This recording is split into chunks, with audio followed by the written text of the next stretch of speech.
Uy, pare, saan ka galing? Ang dami mong pira. Bigyan ako ng kaibigan kong duwende. Yung sa puno ng mulberry?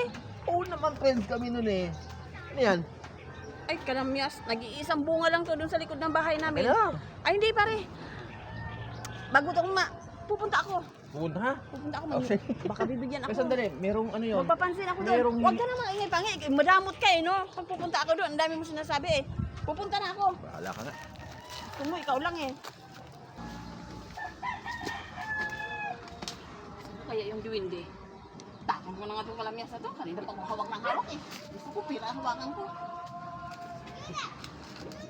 Kaibigang duwende. Ayan! Ano ginagawa mo dito? Uy, nandiyan ka pala. Kaibigan, bakit yung kumpare ko binigyan mo ng pera? Eh, siyempre mabait yun. Tsaka yung gusto ko binibigay nun. Pumunta nga ako dito, baka bibigyan mo rin ako ng pera. Gusto mo rin ng pera? Oo eh, wala akong pera eh. O sige, sa isang kondisyon. Ano yun? Bigyan mo ko ng kamyas kahit isang piraso lang. Wala nang bunga eh, huli na yun eh. Kamyas? Bibilihan kita ng 5. Ha? Isa. Eh, sandali! 2. Sandali lang!